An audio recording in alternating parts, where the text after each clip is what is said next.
Do you like conversation on a variety of topics? Feel like no one wants to talk about the things that interest you? Tired of only hearing the same political, sports, or catastrophe talk? Yeah, we feel that way too.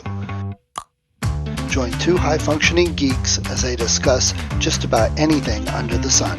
We can't tell you what we'll be talking about each week because we don't know where our brains will take us. It will be an interesting conversation though, so hang on and join us. Here comes the Relentless Geekery.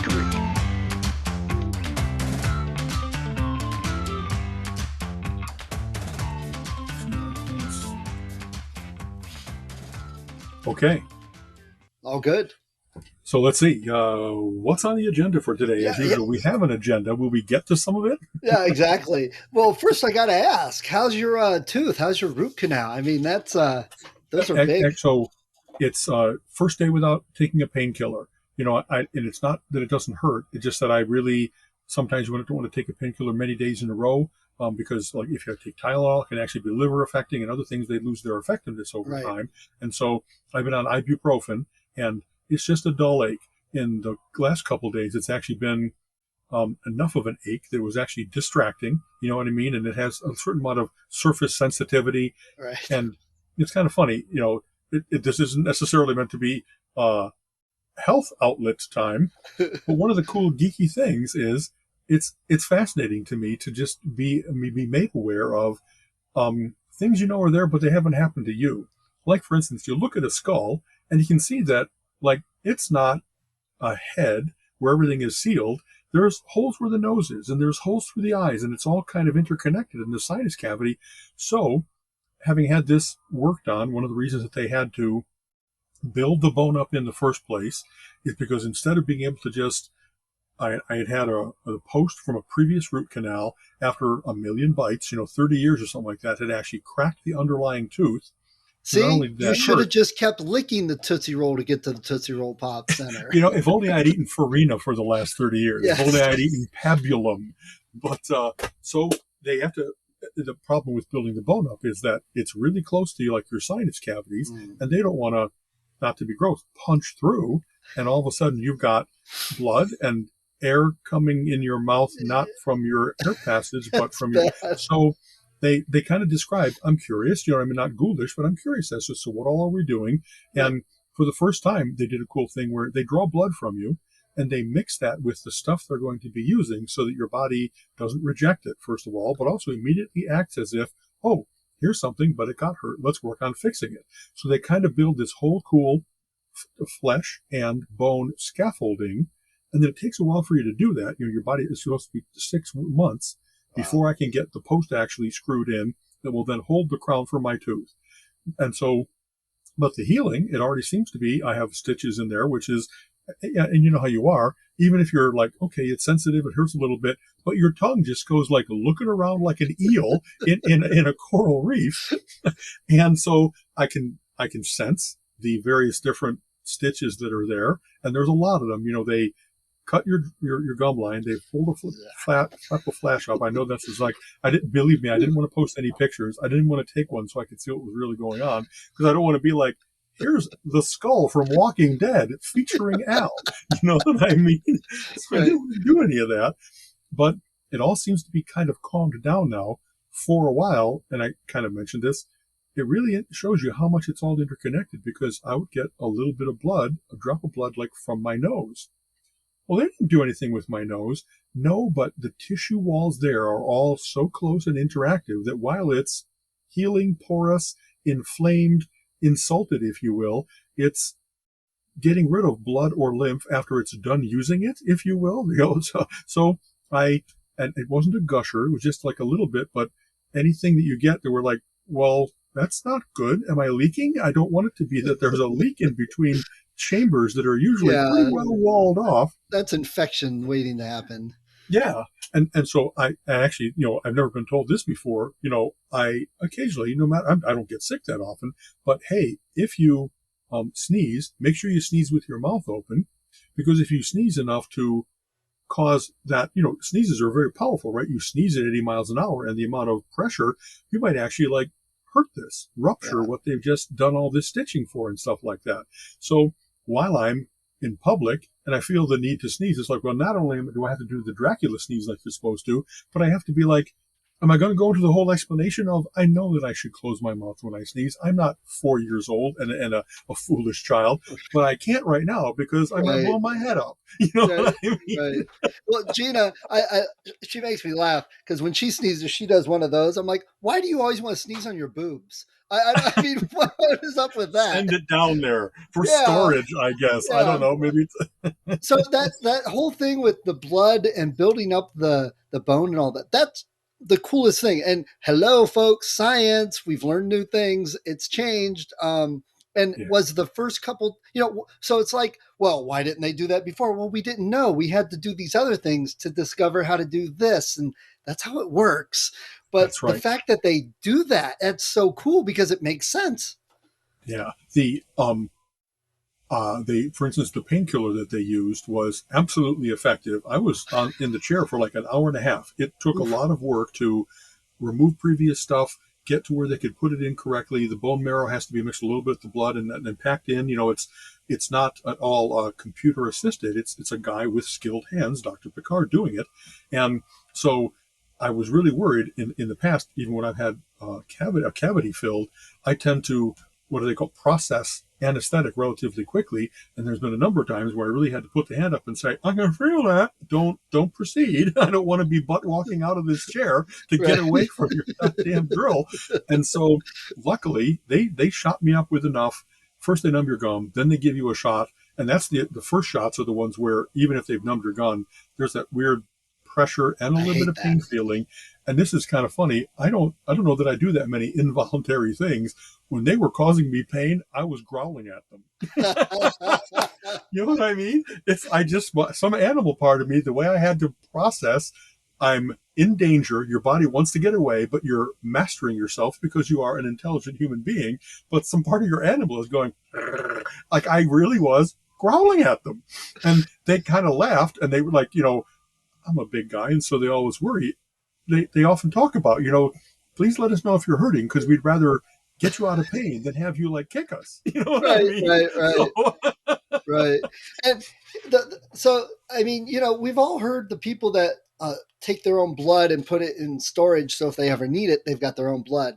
And, they do skin grafts from other areas of your body, your butt. It sounds funny, but because you don't show your butt a whole lot, if it has a scar, it's not as big a deal. And they put the say, exactly. so to avoid the rejection and all that. And that's why they look at family members for kidneys and stuff first. Absolutely. And that is, So, as you know, that is absolutely a part of science that has grown. Back when they first thought of doing that, they had to worry about, first just rejection of any organ, any blood type, anything that wasn't you. Your body has amazing defenses. And even if it's another human being, that's not how it looks like to your body. You're the wrong right, blood type or you're the wrong, and it says this is an intruder and I'd best get it out of here. And right. so the fact that they've been able to come up with anti-rejection drugs that actually, I have a friend who is immunocompromised for this current COVID terribleness because he had a kidney replaced and he has to continually be on anti-rejection drugs because even though it was a very close match, it wasn't his kidney, it wasn't a family member kidney. Well, that immunosuppressing drug that stops the reaction to that kidney also stops your immune system in general. And so he's one of the guys that his white blood count and whatever other things go into an immune system are always slightly lowered. And especially against something as predatory as COVID-19, you just can't. He's being very careful about that. Wow. And so the little scaffolding they did with, and it's kind of funny. You don't want to hear the word membrane in polite conversation, but that's the word they were using for what they were doing to it, because your bone actually pushes into your sinuses. They put a couple membranes so that as they packed bone in, even the act of pushing bone in didn't push through your tissue into it. So they gave me kind of extra cushioning, extra membrane, so that wouldn't happen. And because it had my blood, the body's saying, "Thank you very much. We'll get to work on this," as opposed to "get the intruder." You know Yeah, what I mean? we've come such a long Wow. way from George Washington's wooden false teeth, you know? Wooden teeth or tying your tooth to a doorknob, Yes, and closing the door like the old tonsorial artists in the Old right. West did. And And it's funny you got that done just this past week because Jason got his braces. And it is so interesting. different when I was younger and got braces. I remember it was like, steel wires that stuck out and you could see it and it was just huge. You could, if he's got something, I'm like, oh my gosh, I barely see that. The Right. wire is, Are they Invisalign? I think that's the brand name that I called, well, because I actually looked at investing in that stock because they're the best current thing going for all those reasons. You don't get called metal mouth in school anymore right. because your braces are near invisible, so The part they put on the tooth, you can still see. That's a lot smaller, it looks like, but the okay. wire itself, you really can't. So it might be a hybrid something. Yeah. You But can it tell he has the has same braces. tensile strength, but not a cable. It's got a thread, and so it's more, Right. unsealed. It's really cool. I mean, some part of, pardon me, I'm having, this is a sad combination when it itches, but it also is painful, like shingles, I guess, or something like that. So I'm having to be like careful about your body when it's healing. It itches to kind of let you know it's doing work or something Right. like that. Right. But Right. I have to be careful of not giving it the big rigorous because I'll punch myself in my wound. Yeah, don't get too Anyway, caught up in a book or a movie. exactly. So I'm glad that and most of those things, they're not just advances in cosmetics, they're advances in how it works. They really know how to like align things, and it's all computer guided for your exact mouth. So instead of we have braces that will force your mouth into being a certain way. Instead, they look at your existing stuff and they say, this changes by 7%, this one by 13%. And it does all that work, but without the kind of the massive amount of overcorrection that they used to Yeah. do when they didn't have the fine tuning to it, I guess, I was so upset and disappointed though, because I remember when I got braces, they had that pink goop and they get a big tray and I kick it in your mouth. It's like, to take okay, the impression. yeah, Okay. try Yeah. not to breathe for the next 15 minutes. It's like, really? And it's just, you're like uncomfortable. They didn't do that at all. They used 3D imaging and pictures and crap and they got it down. I'm like, well, that sucks. Can't you do it for just to please me? But no. That's such a fraternity attitude. If I went through hell, you're going to go through Well, hell yeah, too. it kind of Boot takes away the camp. fun You know what part I of mean? being old and making the kids uncomfortable. And, oh yeah, wait till you do this. That'll teach Exactly. you. And they're like, yeah, that was nothing.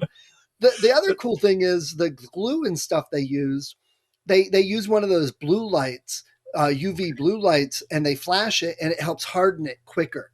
Yes. So and he's not even as restricted on what they're eating because I guess it's stronger and holds better, so it holds up a So little you can better. do corn on the cob, Well, apples, peanut butter, whatever the old nemeses were, right? yeah, So, they okay. say, things like popcorn, instead of just chomping on it, suck it a little bit, but you can, if you're careful. Um, Yeah. Yeah. but so it's funny how it's that combination of the same types of things, like you can't eat this, you can't eat this, you still have to use the flossers to get in between there to do all that. Right. But the new stuff of how it doesn't look the same and how they got the impressions and that. So Yeah. it's this nice combination of what's changed in 30 years. Exactly. Less chance for you inadvertently to wreck it. You know what I mean? If they've Yeah. got it to where you don't have to be as careful, but also even if you're uncareful, it doesn't automatically go sprang and come off. It actually has some more tensile strength, some Yeah. resistance, and so forth. Yeah. And the same thing with the broken foot. I mean, when we were younger, if you broke something, they would do surgery and they could put a pin in it. My Right. friend Reese has that.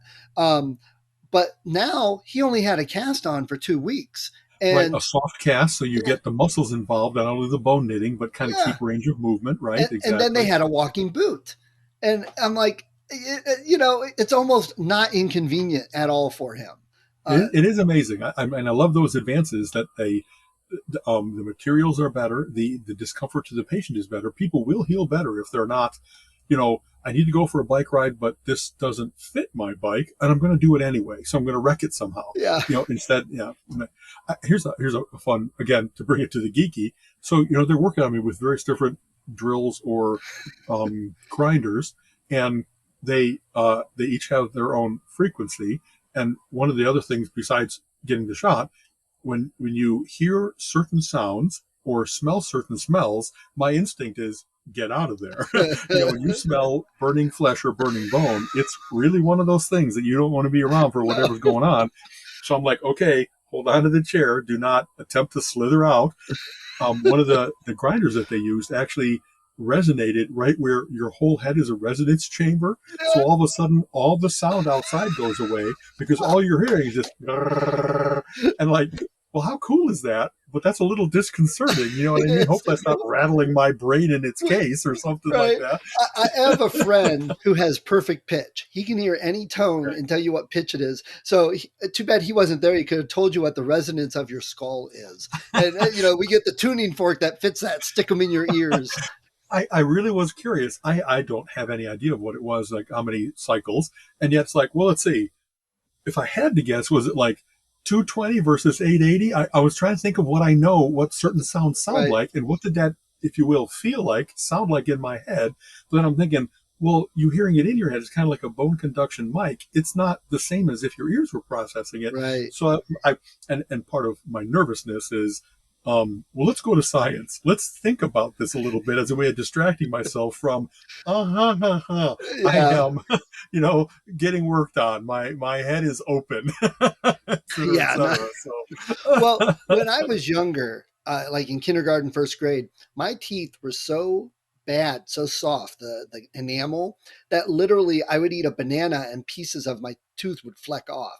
And that's amazingly soft. when Banana's I nothing. was, yeah, when I was in kindergarten, I actually had false teeth because my baby teeth had just fallen away before I had my So some big weird teeth. calcium thing for you, I think, right? Yeah, Maybe I get okay, okay. but I've Wow, noticed now, I'm a little older, but I had a couple of my old fillings break off because fillings in the 80s, 70s, right? that's improved a lot. So those wore out and broke off. So I have to get a couple crowns.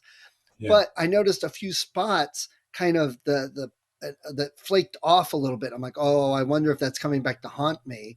That I'm going to have to get interesting. crowns or Okay, false teeth or something. So I'm wondering yeah, if yeah. they're going to come up with some spray on covering coating for the enamel It or gives you something. good enamel instead of Yeah, softer enamel or something. I know that that's always what they've said about stannous fluoride. The reason that it's in toothpaste is that it really does help to keep the enamel that is your tooth is a very particular combination of things, and that stannous fluoride helps to reinforce it yeah. and keep cavities out of it, if you will. So maybe there is some wash, some spray that a couple applications, and you'll be like Jaws. You know what I mean? Right, sure. And this whole talk about the medicine and the improvements and the advancements in science and technology, Yeah. the couple subscribers we have that don't believe in any of that science crap, they just canceled. So we're probably, Okay. bye. That's true. There was no time in the little package of stuff they gave me for, here's the mouth rinse that you're going to do to keep things sterile. Here's the socket gel that you're going to put on the wound to actually, none of that included, and then pray. You know Right. what I mean? So, and anybody who wants to pray for me, my friends, if it makes you feel good, but I really am happy that science has figured this out instead of saying, we're going to trust in providence to make your tooth better. I don't know how many people, if you will, died of bad teeth, but you really can Oh, get bad infections. oh And if anything, yeah. your life just becomes miserable. I never needed braces. Both my older and my younger brother did. And so it's kind of like, well, I saved my mom and dad some money. But luckily, I did have wisdom teeth taken out at one point, and Yeah. they were crowding my head. You know what I mean? They were coming in just like they're not supposed to and getting impacted and stuff like that. Otherwise, as much as I've had my share of fillings, I have not had a bad run dentally. I've never had like a tooth crack and I Oh, was you're immediately in lucky. pain or things like that. Colleen has never had a cavity. Wow. She is wonderfully industrious and correct about brushing and flossing every day. And she must have, some people have more, I think it's acidic saliva that more quickly changes starches in your mouth to sugars, and then they can more easily like attack your teeth. I think she has less of that condition. So Wow. Nice. she's got a beautiful set of teeth. You know what I mean? And like when you open it up, there's not that little sea of silver that I have and many others do. Yeah. So good for her. And I don't know, she's made it into like senior citizenhood. And I don't think she would mind me saying that way. You don't give away a woman's age, but still, she's of an age with me, Right. and yet not a cavity. I don't know that many Nice. people that can say that, No, especially in no. this world of, you know, sugars and cookies and have a Twizzler and you know what I mean? That there's sugar in ketchup, there's sugar in Yeah. everything. She's never had a cavity. That's Wow. fantastic. That is. Okay. So something you said, let me push back, and this should be a good discussion, I think. Okay. Praying for you. Which I'm kind of the same mind. It's like, okay, if you really want to, I'm not, because whatever. But being the devil's advocate, I can see the argument. We have some friends in Mensa that do Reiki, and they truly believe in it. And they've talked about, here's some results we've seen, things we've seen happen because of Reiki. So, what would really be the difference between someone practicing Reiki and somebody praying, other than the terminology of what you're doing? So I don't think there's much difference in the terminology, but I think what there is the reality of it, Right. the the placebo effect, us being able to believe we're getting cured and Yes. then causing it to happen on our own is very strong. Yeah. As you know, when they do classic double blind tests for efficacy, they're not so much testing does it work, it's testing does it work against if we did nothing but you believe that you were getting cured. Right. So that's why they do the double blind test. If you think you're getting the cure, and then it's just that if you get better just because you think you're getting better, it's because the mind is amazing and it tells your body produce more of whatever antibiotic or rebuilding of body or get rid of your vertigo, whatever the conditions are that I've heard that placebo effect really works against. Right. And that's kind of what's going on with prayer or Reiki or anything that is mind over body. The mind body connection is so strong that I haven't had great results when I went in for a massage and they slapped some Reiki on me because I really kind of don't believe in it. And so I'm kind of rejecting of it. I guess I don't get as much the placebo effect from that as I do. Well, she loosened up my muscles and I know that that does good things, Right. you know? And I love though what you said though about that, because that's right there on that fringe of new age mindset and science. They have shown over and over that the mind can, the placebo effect. If you think you're getting this medicine, you get better as if you got the medicine. And we've all heard laughter is the best medicine, a good mindset, and Right. how it improves. And it really does, just in general health. Yeah. But they Super can't. pills versus antibiotic, but there's no versus. They can work Right. very similarly. Right. Exactly. But they can't really prove this scientifically. I mean, for me, I love that because that tells me there's still things we don't understand. There's something going on, but we don't know what it is. And I still think there's answers down in the quantum world along with this. Reiki is really, as explained to me, is channeling energy to help heal. Okay. That can be totally explained if you get into quantum physics, channeling Except you can't energy. use quantum physics as a substitute for the word magic. There's no Well, detectable energy. There's no way of duplicating it under controlled conditions. yes. There's no reality to it except our belief.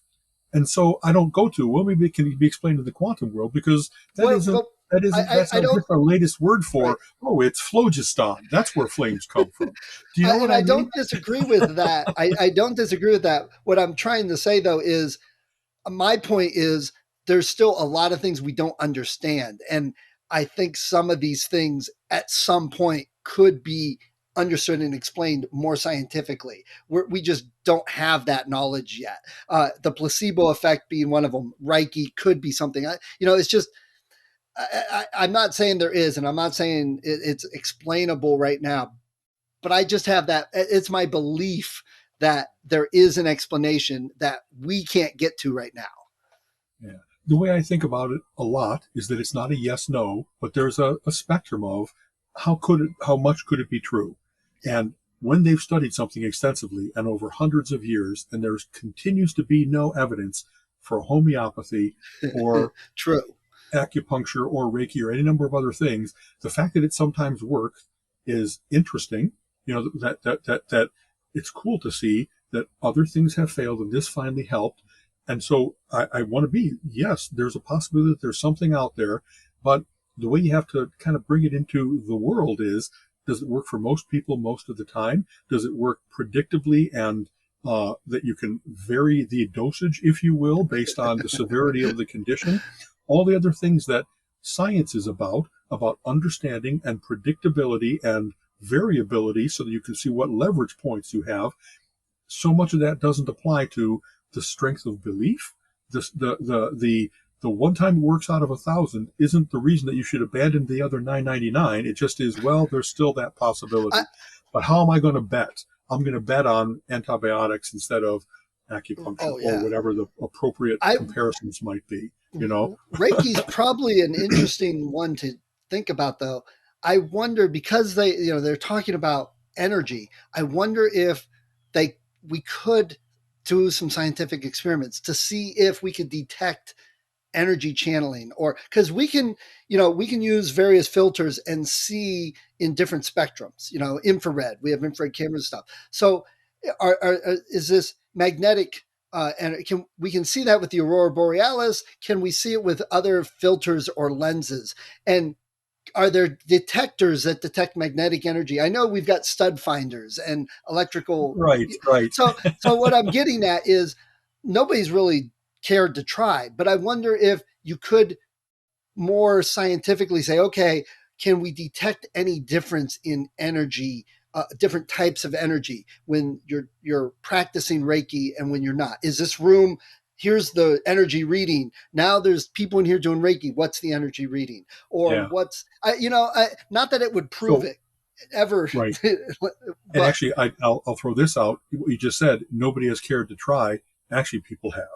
oh, okay, Guys like the amazing Randy that were the known debunkers, guys like Penn and Gillette. There's any number, the whole skeptical society of America regularly says, what's the latest thing we're hearing about? And let's see how true it is. I And love so, those. yeah, and the fact that, we hear about ivermectin now, good Lord, snake oil, people are so willing. They can be, here's the real medicine right in front of you, and then here's a guy in a fancy coat selling you snake oil, and they go, I'm going with the snake oil, it's a little bit cheaper. And like, so reason for saying that is there have been studies of various different non-Western medicine, if you will, and they really haven't been able to find Find any of anything. those. There is a change in the energy of the room. There's a change in a person's energy field. They run it through. Besides our visible, we know that there's other spectra in terms of the Right. electromagnetic and the various different wavelengths and so forth. And they turn on everything, if you will. They run it through everything, and they say, "So, Reiki practitioner, what are you seeing when you think you're waving your hands and manipulating the energy field?" And they look for, through everything that they can, is this a hot spot? Is this red versus green? Did we detect any change at the surface or in the tissues of the person that they're, and there's Nothing. not only is there not a lot of proof, there's no proof. I think it's been so often debunked that, we say, well, we have to leave it open because we know some people that have been either cured by it or at least relieved by it. And so maybe, but when you give it the hard, is it yes or no? It's The no is really loud. See, And I love that. you know I what mean, I mean? I can totally have my own thoughts and beliefs, but I actually love seeing the hard proof one way or the other, or the attempt to try Yeah. and prove. Because we talk a lot about the paranormal stuff, and I'm doing some things with Colin and Gina, and there's a lot of oh. These are the things that drive me crazy. This one guy got on Colin's case and was yelling at him, "You're too young to know anything. You don't have the right to talk about any of this, blah, blah, blah." And it was like, really, dude, shut up. And then he says, "Until you've actually heard of Bigfoot, you don't know anything." And I'm like, wait a second, who heard of Bigfoot? And he goes, "Well, I have."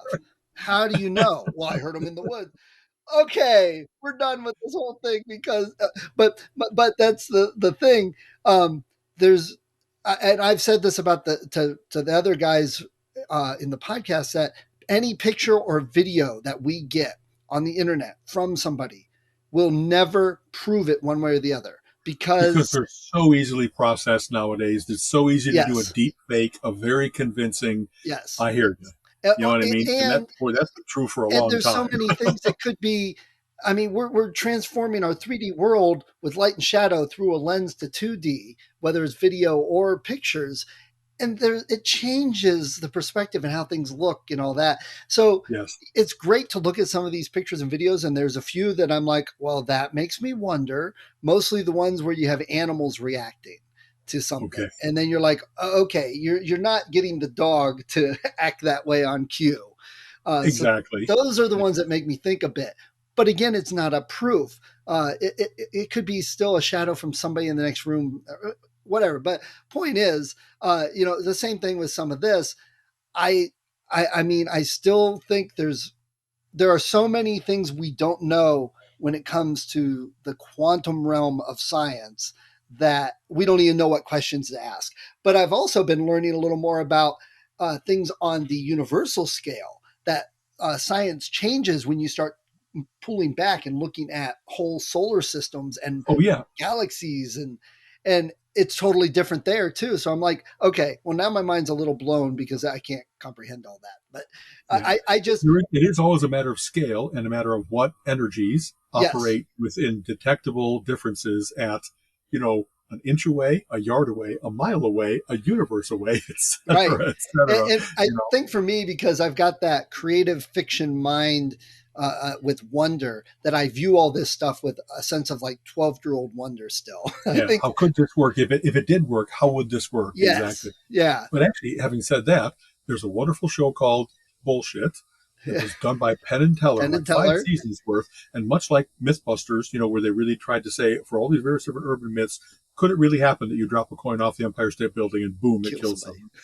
someone? One of the ways in which the skeptics and the debunkers have often done things is, if there's a way that I can duplicate the effect that you're talking about, the spooky knocks at a seance, or the lights in the swamp that everybody thinks is will o' the wisps or whatever, if I can do that so convincingly that you would swear that I'm the guy that has psychic powers, or I'm the guy that's in touch with the dead or whatever, then it just is that what you found is not me, but another practitioner who's really skilled at doing it. Right. But it's not proof, because I can prove that there was no um, there was nothing but fakery about what I did. There was no real extra energy, contact with the dead, etc.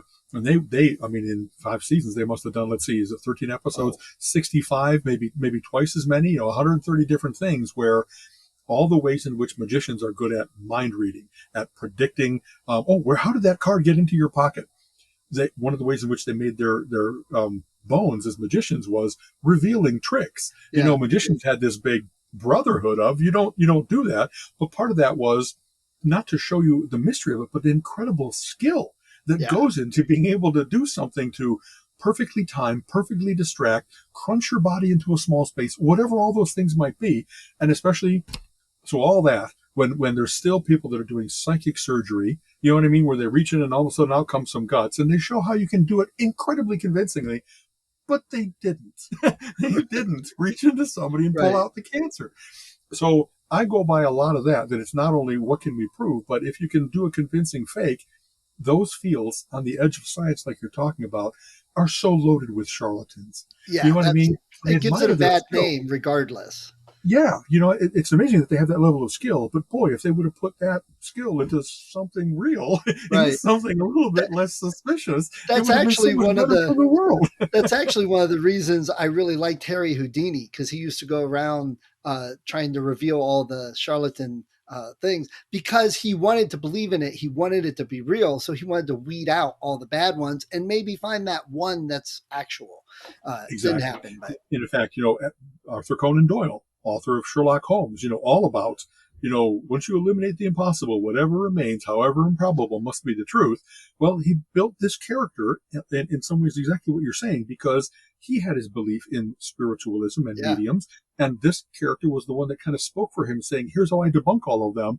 But in the meantime, he was still working with his aunt to try to get in contact with the uncle or something like that. right. So it's real tough to shake belief, no matter how much you Yeah. apply science and rigor and skepticism to it. You know what I Right. mean? Some people want something so much, or just, I love being fooled by a great magician. I love That's it. what I'm you want. tickled by it. But I'm not saying he must be mighty to have powers beyond mortal ken. It's more like, Exactly. what an amazingly skilled fooler. And that's what That's you what I appreciate think. about it. Yeah, And yeah. a quick aside, I can never picture Sherlock Holmes except Data dressed up as Sherlock Holmes on the holodeck. On the holodeck. Yeah. That's funny. See, So going along these lines, in our house, now we've said our house is haunted, and I don't have proof and evidence, but the things we do have, you can't convince me otherwise. That's the thing. The one thing we have, our one stair door, every now and then will just suddenly open, and we've got two sides of that in the house. Me and Colin are like, it's just because it wasn't closed all the way. The air pressure right, from it's wind. upstairs. You know what does that? Wind. Wind Yeah. does that. And I showed everybody in the house that I can have any of the doors upstairs not all the way closed, and I can yank that door downstairs and you'll hear the door up here go click because the air pressure pulls it closed. I've proven Changes. that. Okay. And I've Right. shown that one, if it's not latched all the way, all you got to do is walk by it and it'll open. So just like Got the it. ghost hunter shows, I basically proved that that door does that. But there's other people in the house that are like, no, that door was completely latched and it just opened. I'm like, no, I don't think it did. But we can't prove it one way or the other. Okay. Now, the things I will say Well, you about that, can prove it, but will people accept the proof or not? That's the difficulty. I can I can prove So, it, but they still okay. say it's not proof of every single time. Okay. Okay. I But hear the you. I mean, things, that's our world in a nutshell. yes, Please go on. the things that have happened that make me a little bit more, when I was younger, my sister and I did not like being in this hallway when it was dark because we would hear footsteps in the hallway in our bedrooms at night. Okay, that can easily be, this house settling, our imagination, or maybe one Right. of People my are very mother. suggestible. Okay. Yeah, Yeah. Yeah. it's too easy, so it's not proof of anything. But none of my friends would ever stay up in the hallway alone uh, for various reasons. Um, but better than that, when my kids were little, they woke up the one day and they were mad at me and grumpy and tired. I'm like, what is wrong with you guys? And they're like, well, because you were stomping around in the hallway all night and keeping us All awake. night. I was like, what? And I had never mentioned to them, my wife at the time had never mentioned to them about the footsteps in the hallway. And they said the same thing. Now, is that That's proof? very interesting. No, That's kind of cool. it is Okay. very interesting. It makes me Yeah. wonder.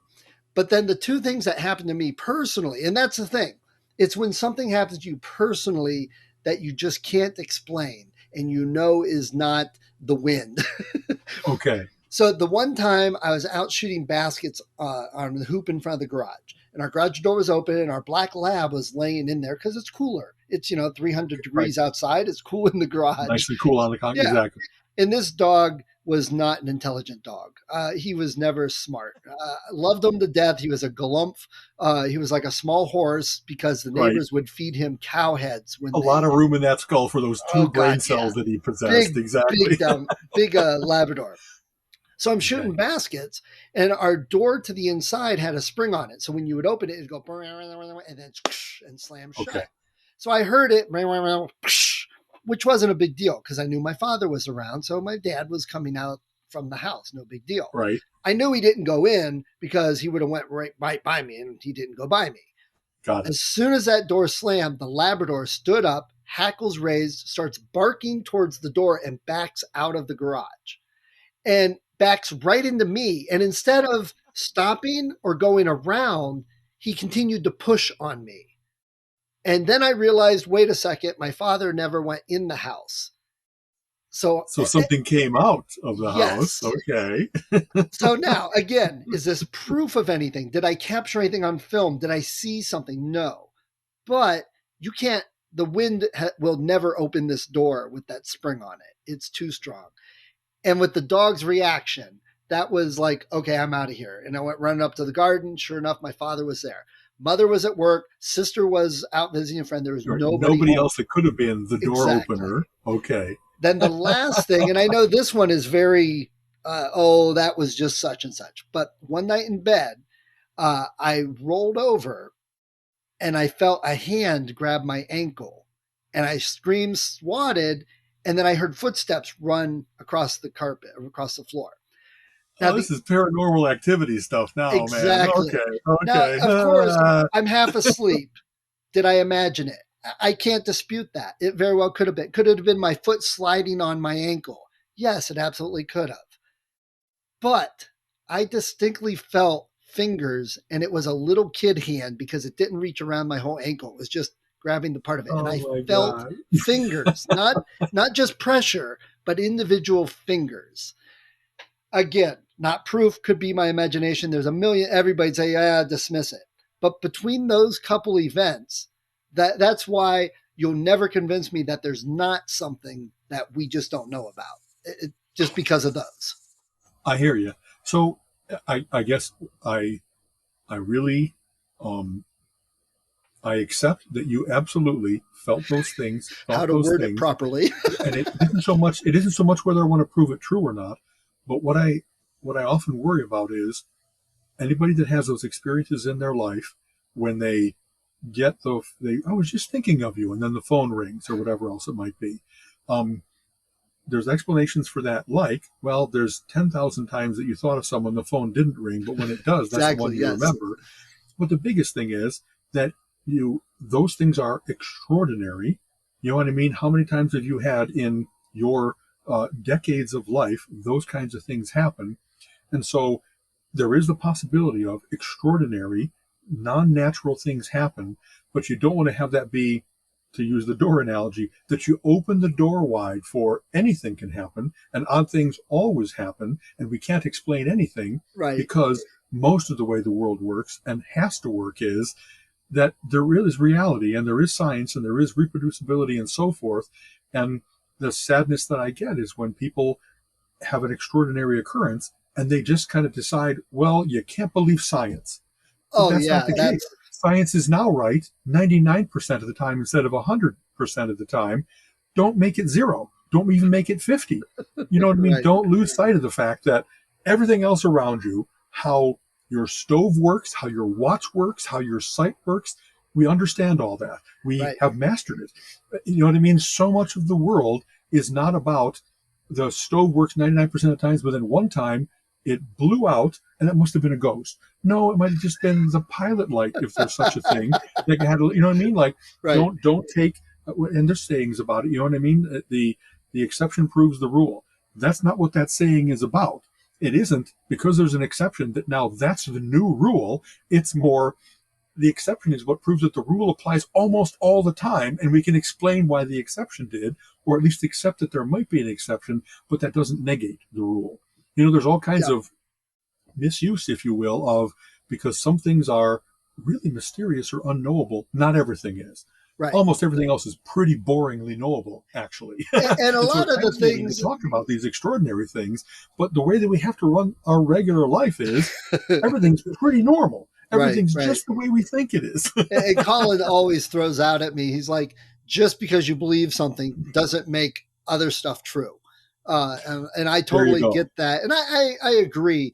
And how many things have happened in the past that they've re-looked into with modern this, that, the other thing, and be able to say, oh, it was this and prove. So, but that again is really where my thought comes in. If that we can take something that happened 200 or 300 years ago, dig up the bones, look at the site, use lidar and stuff like that to analyze it and say, oh, this is what happened. Like the dinosaurs. Oh my God, the dinosaurs all died off. It must have been something alien. Well, no, now we found a meteorite and it happened at the same time, so we can prove. It. Okay. That's kind of where my thought and beliefs are that Yeah. at this point in time, there's things we may not be able to explain. And there may be things that look unexplainable, but they're really mundane. And it's just in 300 years, what will science actually be able to prove of things that we just believe in right now? And Exactly. again, I look at the world with 12-year-old wonder. So everything to me Yeah. is like a big Yeah. red shiny balloon. Another thing that's really important to go into here is it isn't only a matter of like the physical world, it's that all of this stuff is people perceive it, people witness it and have it in their lives. When you go into brain chemistry, when you go into how amazingly weird and complex and fallible people's witnessing of things is, like, I don't know, so Edgar Allan Poe saw ghosts and wrote about them. Well, it might have been because he was drinking absinthe all the time and it messes with your brain. Yeah. And same with, someone that was able to perceive the future. Well, maybe because they were taking some serious drugs or you know what I mean? Right. Right. That they have too much mercury, that madness occasionally stumbles onto, oh my God, what an amazing insight or truth. But it's because they were going mad, not because the spirit world contacted them or whatever Right. else it Right. might be. Yeah. So Absolutely. that's whenever I have a glitch and I hear about that from others, it's like, well, automatically you kind of got to discount anybody who's too dehydrated, too drunk, too sleepy, tired, and sleeplessness can really make your Oh brain work yeah. differently than it usually does. And so I don't know how often I'm in an ideal state that I'm really seeing everything around me and taking it all in and all that kind of stuff. This is an odd thing to say. I'm kind of extraordinary in that regard. When I'm cooking on all burners, I really have a pretty good sensory net. I can listen to multiple conversations and really parse them out so that I hear a lot of what's going on in a room. I can listen to a whole bunch of stuff in nature and kind of like a good arranger does for an orchestra, hear the individual instruments and be able to. And so that isn't, I'm not extraordinary. I'm not the only one that can do that, but I can do that. And so it makes me think that sometimes when people, their how they process their senses, how their mind is working, that can explain a certain amount of you. I know you really felt, thought, saw that, and yet you're not a reliable witness. Your Right. brain itself is playing tricks on you so often. You can get people to see extraordinary things, hear extraordinary things, Eh, and not even it being forced on them just from um, they saw something they didn't know how to explain, and so they tried to explain it. And then that becomes the explanation, even though that was never the reality of Right, it. right. I don't know And if I worse, explained that well. You know what I mean? We see faces in things all the time because that's so much a part of our survival right, apparatus. But there's no face on Mars. There's no, you know what I mean? right. There's no, what is And it, the Donan area or something like you that. even mentioned a Anyway, couple weeks ago about memory, how you were positive that concert, the blues concert, like was that. like this, and then when you saw the actual video, it was like, oh, that's not like. Yes. So that Even changes things that I things. take so much pride in, how much I remember effortlessly, an Right, amazing level of detail, and for a long time, and yet things I would have bet my pants off about, I was wrong. And so right, it's good to get that injection of humility, that injection of reality once in a while, right. because no, I really am nowhere near perfect, nowhere near And we talked about this on the Cryptic Collective podcast because Yes. Gina has experienced things. And she told us about some of her experiences. And we didn't Mhm. rip her apart, but we were like, okay, let's stop. What are the possibilities of what this really could be? And we did talk about brain chemistry and various things, and seeing things that others aren't, or believing you saw something when you really didn't, or whatever, and how that affects things.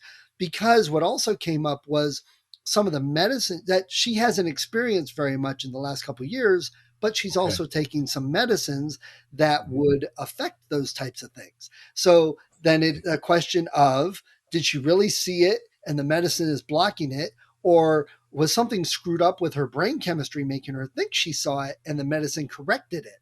And Interesting. we Yeah. can't say one way or the other, but again, that leads to, just because you saw this, you swear you saw it, you saw it, doesn't prove that it really happened. Honestly, eyewitness testimony, as much as it's revered by the courts, it really is one of the least reliable compared to, let's look at a monitor, let's look at Right. But even some that's not instrument that did reliable not take a anymore. break, if you will. Yeah. In fact, this is kind of a very interesting segue. Um, One of the interesting things, so I watched High Score. Yes. It's a Yes. documentary about video games and kind of their history, and it's only 6 episodes long. I think six, maybe eight, but it goes into that world of what happened early, how did they get created, that kind of thing. And my own personal take is, when I was in college, I had enough credits coming out of high school and was in a computer science major where I could take extra classes, and so I often would do things where I was really curious as to um, when you're working with computers. I took one, for instance, on display devices. And the reason for Which at saying the that is, time was a big deal. it was a big deal. And it was like how you're dealing with the number of pixels on screen, and how can you get a quickly identifiable complete alphabet, back when it was EBCDIC, then ASCII, etc., where there's no ambiguity between your B's and your E's and your eights and whatever else it might be. And so you get a real feel for how does even a computer monitor work? Back then, it was all rasters. It wasn't LEDs, individual pixels lighting up. It was a continual guy doing like this that would relight various different phosphors, on the screen. But really, it was this beam that would go very, very fast, and it used what's called persistence of vision, so that your mind takes that ever brightening thing at the right number of cycles, so that your mind puts together a picture, and that you can see whether you have a good monitor or not by just like looking away. And then to the left, when you're not looking directly at it, do you get flutter or not? Do you get, like that it's not a solid image, but that it actually has movement to it? And the more you have faster cycles, the more that it refreshes so quickly that you can't really, if you force yourself to, perceive that it's not an ever on image. And so, for instance, moving from raster, any kind of, sorry, TV screen type thing to a plasma panel, which is what Plato had at U of I, it really was rock solid. It was individual, they didn't even call them pixels then, it was individual cells where there was an intersection of wires in a illuminatable gas, and it was enough so that it looked solid. But if you look closer, you could see that no, there really was dark in between the pixels, and a line wasn't a line. It really was that little bit of jag. Right. And so you get all these things for how we bring perception to ourselves that we don't want to see it as jagged. We want to see it as line, and so we do. Things moving, that overcoming shadowing and shuttering and all those things, artifacting, where instead of seeing something moving smoothly across the screen, if you see it take different things, it's using the fact that we know our eyes saccade. They don't take a smooth flow of images. They actually kind of take sampling, digitized snapshots of what's going on. And the more you learn about that, the more you can tune what you're presenting to the screen so that it looks like it's in real time correct. And same with, and to get back to the series, when they started talking about, so here's the first relatively primitive things, pawn, 2 paddles, a little dot, beep, beep, boop. The minute you started to get into, and I jumped forward through a lot of cool episodes, texture mapping on the wall of a dungeon while you're playing Doom so that it looks good, so that it doesn't distract you with, it's not enough pixels to show, oh, that's a little bit of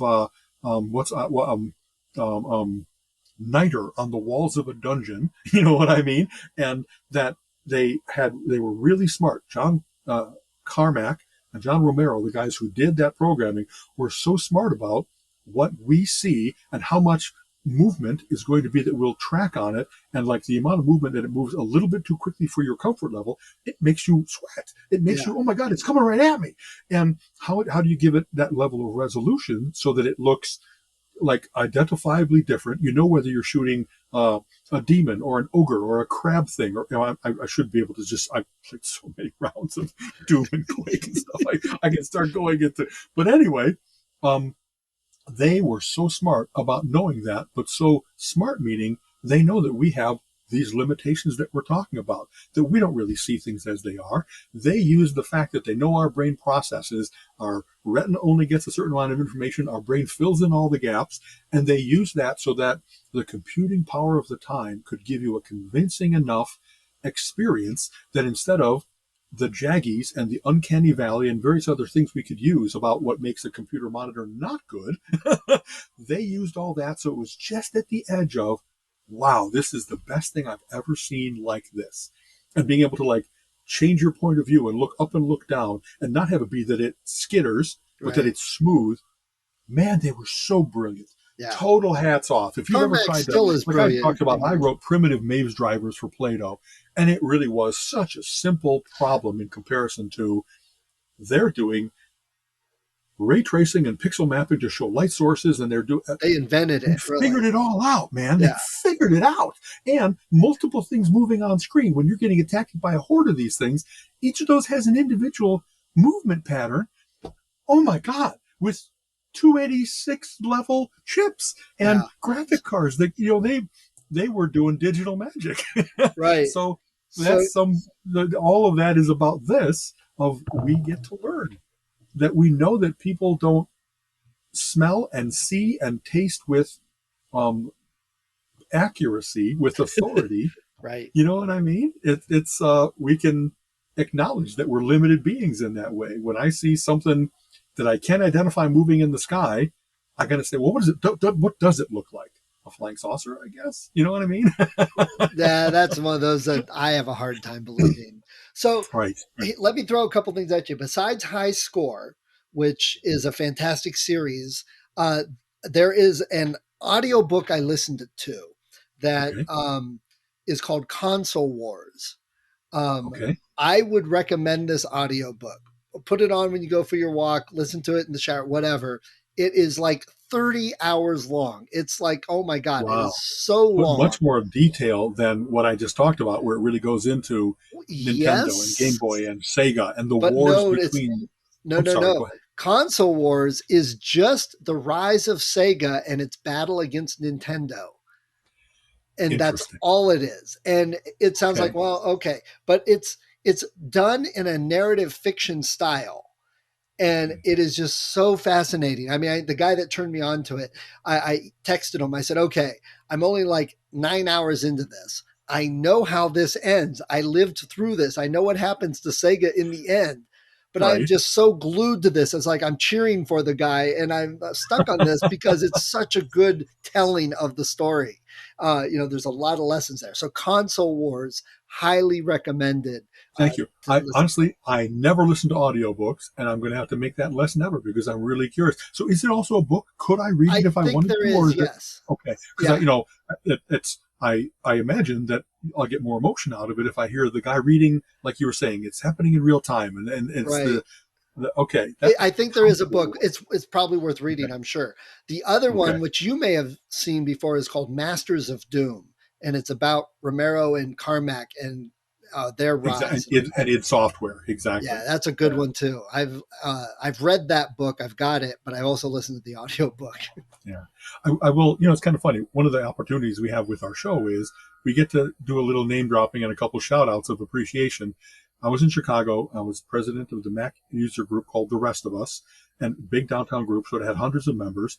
And regularly, we had as our guests, like especially for Christmas time when games were coming out, the boys from Bungie.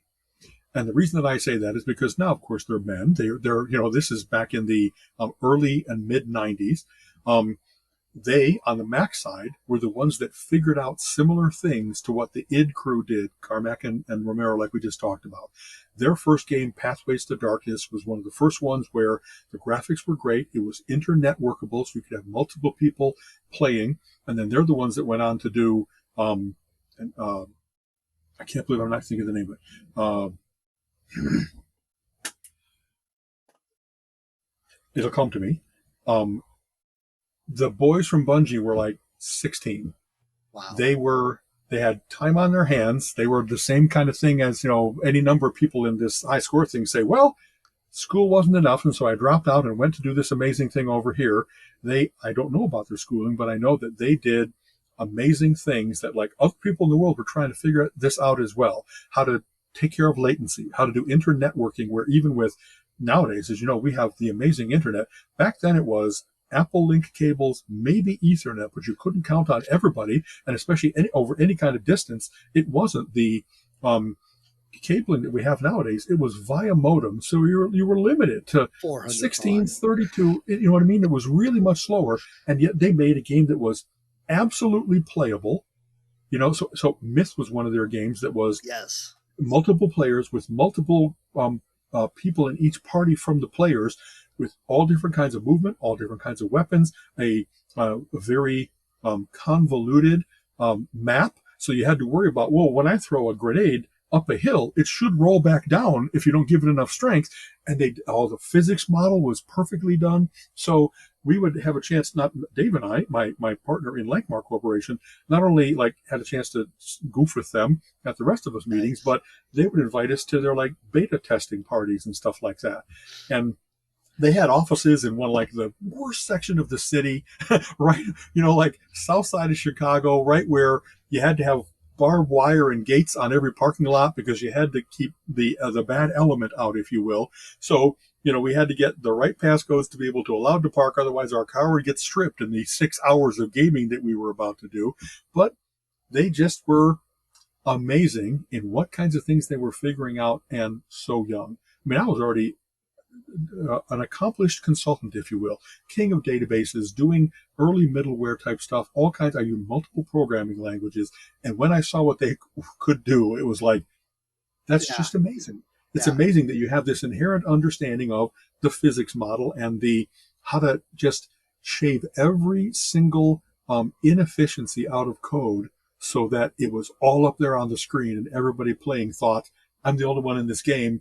Is that a monster that's being done by AI, or is it another player? And the fact that they developed AI enough so that you really sometimes couldn't Couldn't tell. tell. Hats Yeah. off to them for having. This is mid 90s, 25 years ago. Nowadays, a lot of things have quite good AI. Things did not have anywhere near. Monsters were, I'm going to walk along until you shoot me. I'm going to jump. There Well, was just, they were so primitive in comparison to did they really stalk you? Is that creature really responding and getting smarter every time I interact with them? How are they doing that? Right. And Really well done, the man. youngsters need to also Marathon, understand. by the way, Oh, Marathon was Marathon, the big yes. breakthrough game after Pathways into Darkness that was the first introduction of more sophisticated graphics that looked great, played Marathon, great. even us Wow. PC guys had heard of Marathon. There you go. So, Exactly.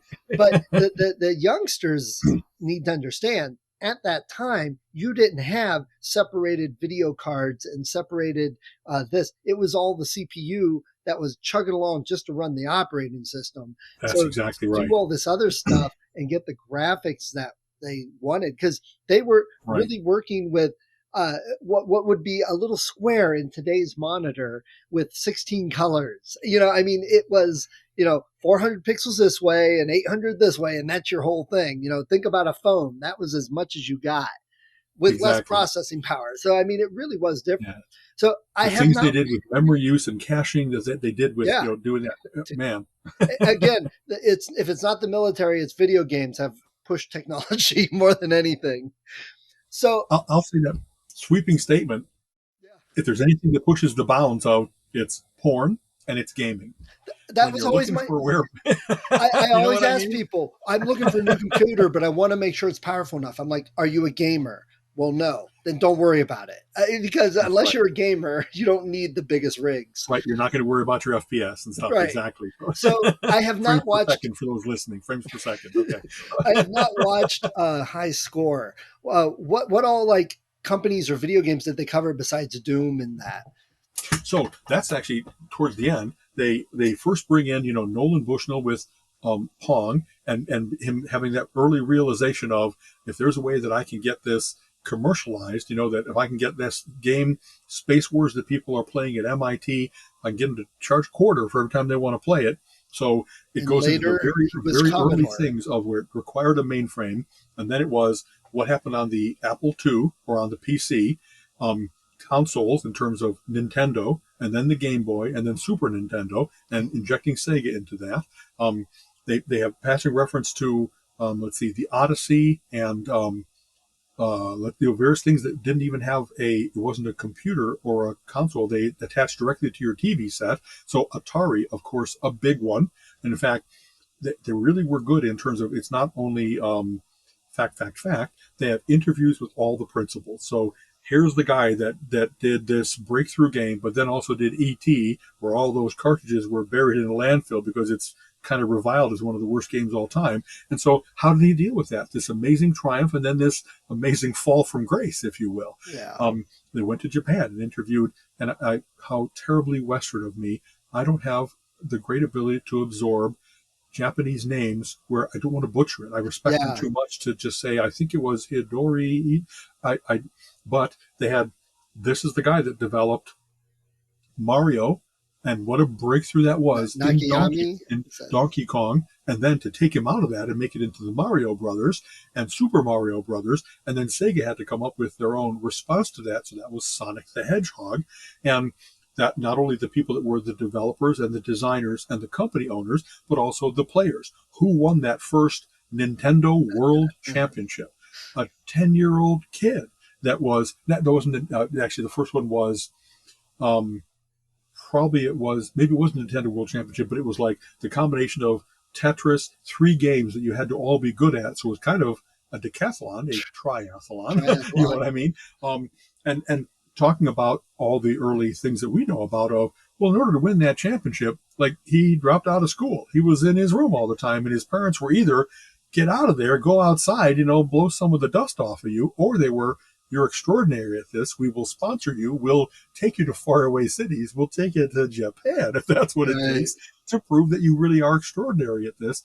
And so they had all kinds of different cool perspectives and interviews with people that are still around to tell the tales of, here's how I developed this. Here was the breakthrough. Here's the skunk works that they had us like hidden from the world. You're trying to develop a new game, but you can't break the non-disclosure agreement of somebody you might have worked with before. You have to create that kind of, the world of, I can prove that this was clean room conditions. I didn't do any stealing of code. I didn't take anything with me. I started from scratch, but developed a work alike. They talked about like taking apart a Nintendo and being able to add a graphics chip to it that gave it extraordinary effects that you couldn't get on the regular, and then how much some places were very rigorous about defending their intellectual property, and others, when they saw this come out, they'd invite them in. They'd say, "That's really good. We can't do that yet. How about if you come work for us? How about if we buy you out? How about if we license it?" Yeah. And so That's how Microsoft got big. yeah, and as you might imagine, the amount of money makes for amazing stories. You know what I mean? The kinds of things when you're selling 1 million units of something, there's people who made a lot of money, either the individual or the company, who went corporate, who went rogue early and did their independent thing, and it's. So I know I jumped all over the place there because one of the things that happens with me when I binge watch something is I don't always remember from episode to episode Yeah. what's in each. Right. Know what I mean? Right, It's right. the whole tale all told. They did have things, of course, about Congress saying, well, how much are video games affecting our kids? Not only in the addictive way, but in the, oh my God, there Mortal was one called Kombat. Night Trap, if I remember right, that was like Yeah. showing was a Sega. home being invaded, and just, pretty convincingly bad about this clamp goes on someone's neck. These creatures are vampires, and they start to suck the blood out of it, and it looks pretty convincing. That was Sega, and that was one of the problems that's talked about, like in several chapters There you of. go. And Okay. also to be known was Dana Plato was one of the actors or actress from Different Strokes. Okay. Got it. Exactly. So it really, I mean, that whole thing of, and they had, like, the way they did advertising, who plays these games? Well, they're going for the young, they're going for the teen. And so they have to be a little edgier. And then it's like, well, you want to get adults that are now like, they don't want to be hiding the fact that they're still playing these. I know, let's get Arnold Schwarzenegger to play. I like video games. You know what I mean? He wasn't one of the ones, but I'm trying to think of who it was, where they had, here's professional wrestlers The sports playing figures. Mortal Kombat. Yeah. Here's and that was obviously the fighting games were some of the first alerts. Like when they first had Street Fighter, it was relatively tame, but then Mortal Kombat was where you actually had the finish him and the evisceration, the blood gouting, and you could go with blood or being no turned blood off and on. But and Joseph Lieberman and all kinds of Congress critters talking about, this is going to destroy our children, and like everything else. Exactly. Like, and just that. I just wrote something about this recently. I got a feeling that every single one of those times that they were accused of, this is going to end civilization as we know it. It's going to turn all of our kids into JDs, etc. What's at the heart of that? A little bit of what we just talked about earlier. Like, can you distinguish reality from fiction? Are you going to fall into this game and think, I just ran someone over in a game, so I'm going to go get in my car and do it? No. Most people, and not all, unfortunately, there really are some people that kind of get the immersive experience was too much and it kind of affected them. But for most things, all the statistics would say when we study what causes violence in youth, it's not video games. It's home situation. It's bad neighborhood. It's genetics. You know what I mean? Every time that they've done a study of video games or comic books or any number of other things that have been accused over the years of being what's going to bend their mind, warp their spine, and lose the war for the Allies, it's not been the thing being accused. Right. It's almost always been pretty much socioeconomic status and home situation. Yeah. And of course, as you might imagine, the parents that are trying to protect little Billy from those video games, they don't want to find out. It's because you're a drunken bum that your kid is learning how to be violent. Yeah. And brain chemistry for effect. Of course, it's not only that. But right, yeah, you know what I mean? And I laugh. I've laughed at that from the beginning because number one, kids played cowboys and Indians or cowboys and Native Americans for decades. The cops and robbers, and not all of them went out and robbed banks and shot people. So it just keeps changing.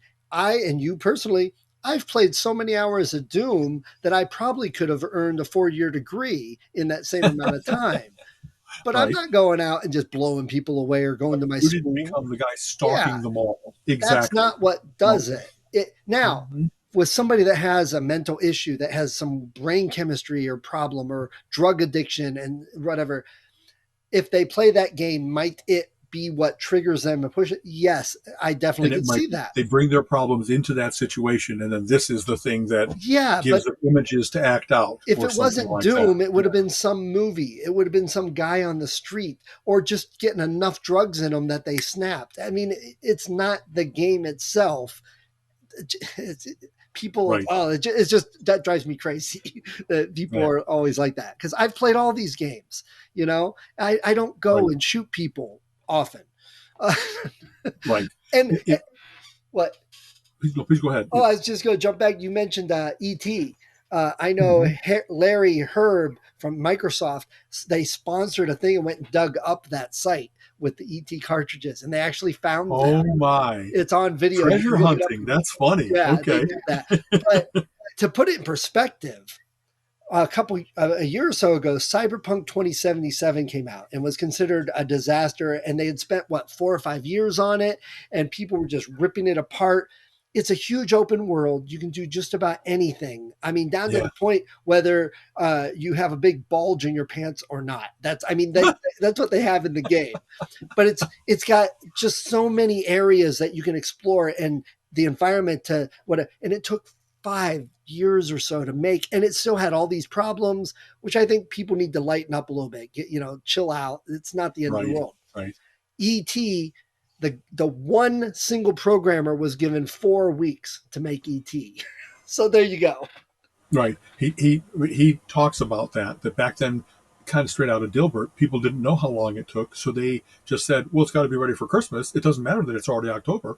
You got to kill yourself." And Right. so, whatever they did to do the best they could to be able to ship something, and like, I don't know, again, Carmack and Romero talk about each version of the Doom engine that they wrote. They wrote it so they could create new, better versions of things, and then having the whole idea of modding, of being able to not only have their version They of it, but embraced that. open it up for the world, open up enough of the guts so that people could do the Star Trek version and the Indiana Jones version and whatever else the various different things might be. Now that's extensible games were an incredible breakthrough, and I think that they were one of the very earliest ones that allowed for that. I know that I played all kinds. We used to get together and do a LAN party. Me Yep. and the guys in Chicago, and I worked at Ameritech, and so we had a very well networked building. And I'd grab a conference room on the weekend, and I'd get everybody into the building, and we would have um, all the various different maps from Marathon that uh, some were good for individual, like deathmatch. Some were good for teams and capture the flag type stuff. And we just can't tell you how many times we played overnight. And like, you don't even realize how much time is passing until, is that dawn? Is that light creeping through those windows? Because, as you might imagine, it wasn't only playing the game, it's while you're in the game. All the guys just ranking on each other, Oh yeah. constant chatter. You're going to eat it now, and some people, the skills levels varied. You could tell who between sessions went home, practiced a lot, and then came back in as the Punisher. They were so much. Yeah. I fell behind quickly, but I got to play because I had to play. You Right. know what I mean? And oh well, that idea of they talked about that, about whether these things were isolators or socializers, and that we've had various different ebb and flow of that over the course of time.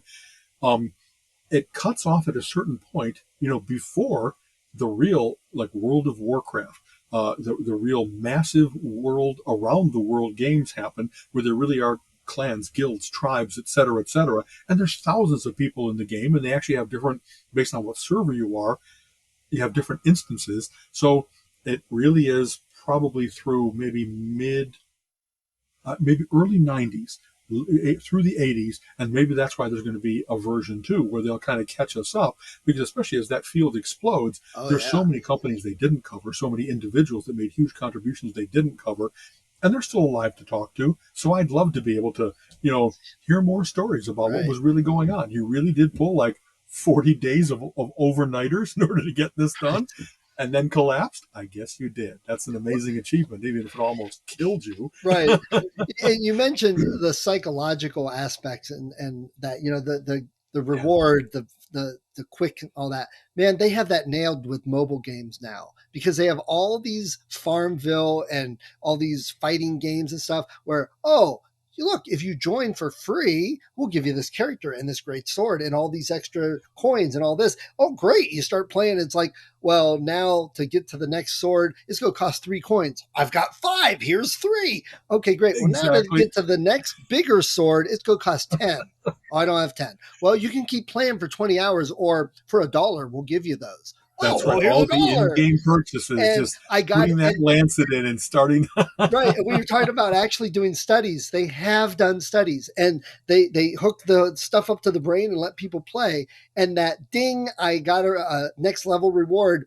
It fires off like gamblers, Dopamine flood. and it's Exactly. just like gambling or having sex. And boo, and boo, boo, boo, Exactly right. boo, there goes another one. Oh, it's and they just keep more and they keep feeding it, and then you have to work more and more to get it, and it's like crazy.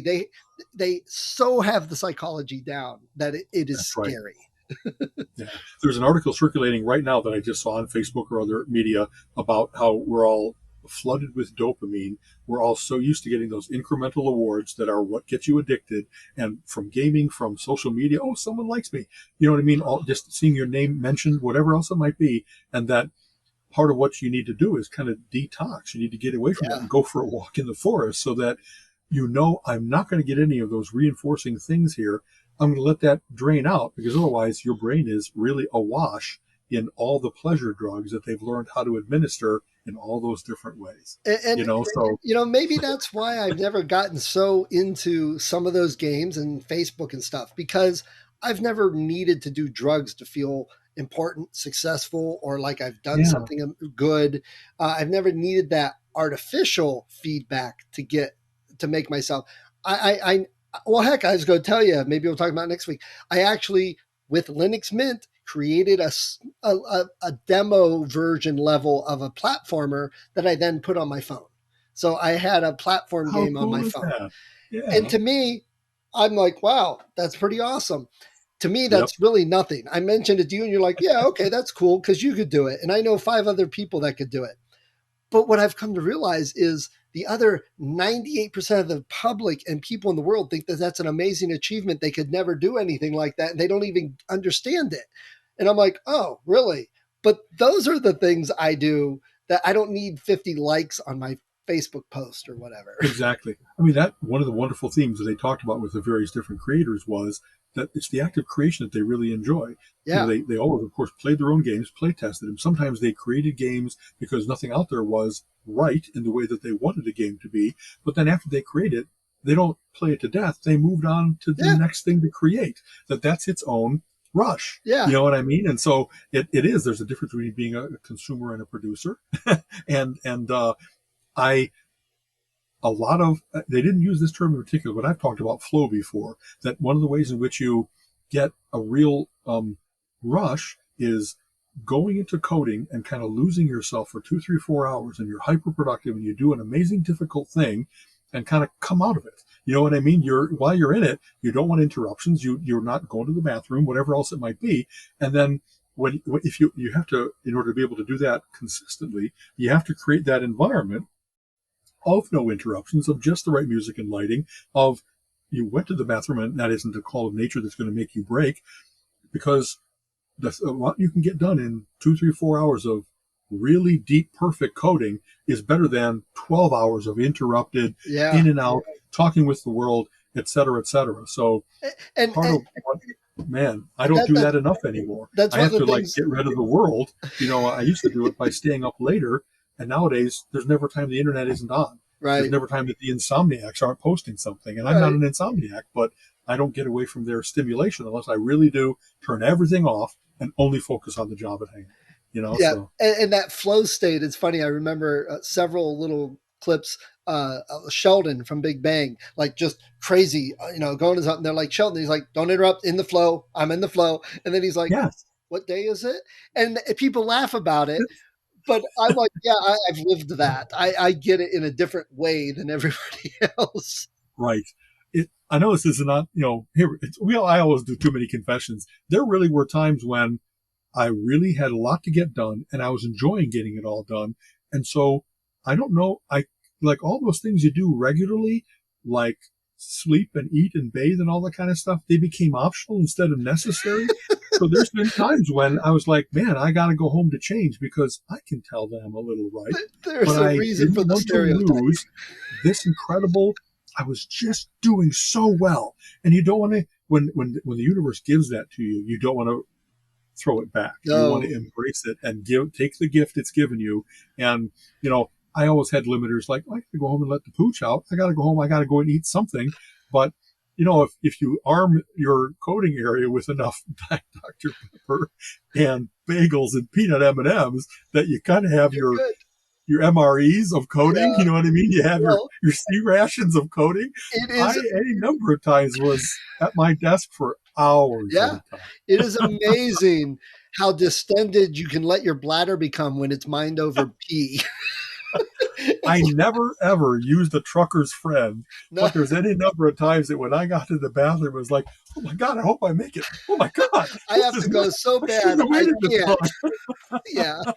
Yeah. And you're just Oh, like, just a little more. Wait, just another line. Just wait. What? Hold on. I have one more function. My mother, when I was younger, got me Mhm. a survival kit for Christmas, and it had fruit roll-ups and it had snacks in it, and she put directions to the refrigerator from my room, and then she That's put an funny. empty jar in there for me. She said because she would call me to dinner. She's like, Steve, dinner's ready. Okay, be down in a minute. An hour and a half later, she'd bring the food to me and say, it's getting cold. I'm like, well, I said I'd be Right. down in a minute. She's like, that's like 2 hours ago. Exactly. Really? 2 hours? You kidding? Yeah, done that. I way back, there was a time, I think I mentioned when I was working on Gambit, that and like, I was still Loksek of Chicago area Mensa, but those were pretty much the only things I was doing in my life. I wasn't dating anybody. I was taking care of my pooch. I was going home to sleep.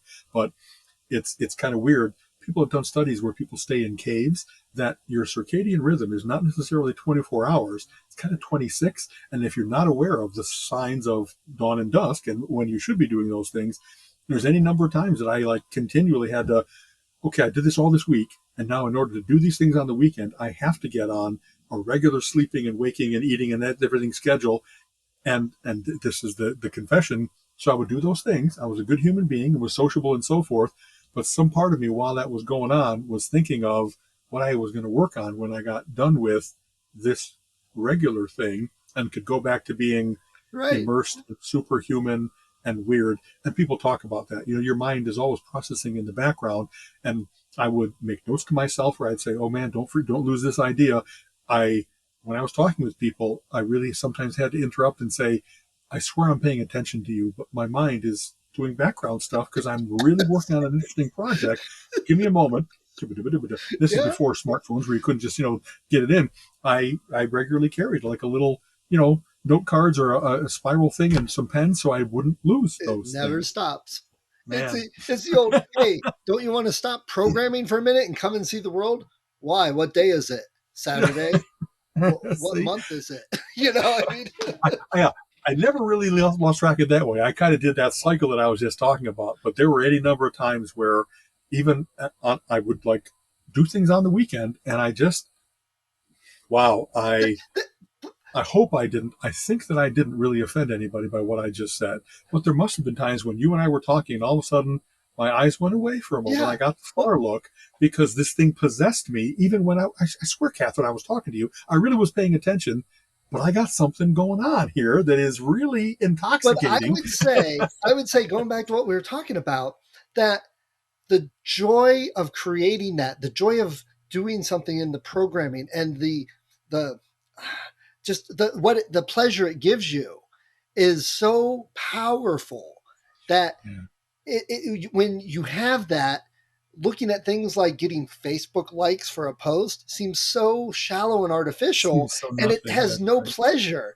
But unless you've experienced, it's the same as when you're playing music and you really just nail that piece you're working on, or creating music, or any of those types of skills, or the baseball player who works, or the basketball player that shoots and shoots until they can get every 3-pointer they do. It's that achievement pride level. And then other things seem so much less. You don't care. When I worked on the cruise ship, this happened to me. I spent months Okay. on a cruise ship playing music that people loved, and we just some good stuff, and I did some improving and just the life. Yes. Yes. Then I came back, and my friend said, "Hey, you want to go to the movie?" I'm like, "No, I don't really feel like going to a movie. That seems kind of a waste of life." And I think there have been people in my life that don't get that seriously. I am so happy and enjoying things by spending my weekend programming this whatever. You don't Yeah. understand. Well, you need to relax. I am relaxing. That's, sitting in Right. front of a 6 hours of football on a Sunday is not relaxing to me. That exactly. You know, I've occasionally I'm a reasonable organizer and inspirer, so I often have taken on leadership roles in various different things I've done. And one of the things you do as a leader is, of course, not do it all yourself and not make everybody do it like you would do it. You have to learn your team enough to say, this person really loves being the treasurer. They love things adding up correctly, row column. I took care of everything. This person loves being the hospitality. They're so warm and welcoming, and how they show their love is by feeding people. And this person, they get a project level satisfaction out of, I'm going to move things in and set it all up, and then I'll relax for the weekend, then I'll move them back out. And so when you get people that are not the right peg in the right hole, there's really sadness and dissension and conflict. But if you're, without doing psychological testing, if you can figure out a lot of those things and offer things and have people embrace it, I've had wonderful teams where every creature seemed to be happy in its nature. You know what I mean? This was an attention payer, and this was a let's make a big event out of it. And I try to do that for myself. You know what I mean? When I know that, what you're saying, I don't know that I have any single thing that does that, but I can tell when I've done something for too long and I need a taste of the other. I don't like, oh, now you're slacking off. No, it's more, I have these 6 things that I care about, and right now they're kind of out of balance. So when I go away for a weekend of playing pinball, it's not only that I'm a goof and I like to play pinball, it's that experience of, I don't have anything else to worry about. I'm not going to interact with the world. I'm going to interact with machines. I'm going to figure out patterns. I'm going to work on a little bit of my manual dexterity, whatever it is that the feedback of, you play it and you get better at it. And so that's its own feedback loop. When I haven't had that for too long of a time, I really miss it. And pinball is a really interesting way of capturing that. Yeah. For a reasonable amount of money, for a reasonable amount of investment of time, so, and any number of other activities. When I haven't been out in a national park for a long time, where I really need horizon, where I need big spaces, and my place in the world is like not insignificant, but it's small and interrelated. And you have to know, like, when I'm out here, I'm not the master of anything.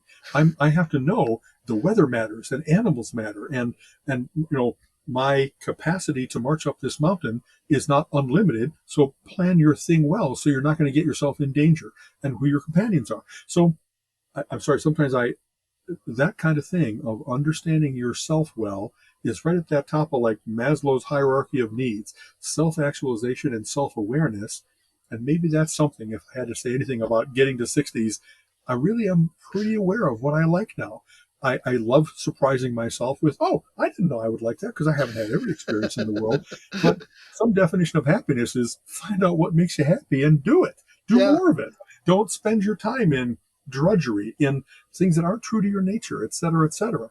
And I don't know, people who are happy in their jobs seem to be that way. That Yeah. it isn't work, it's a joy.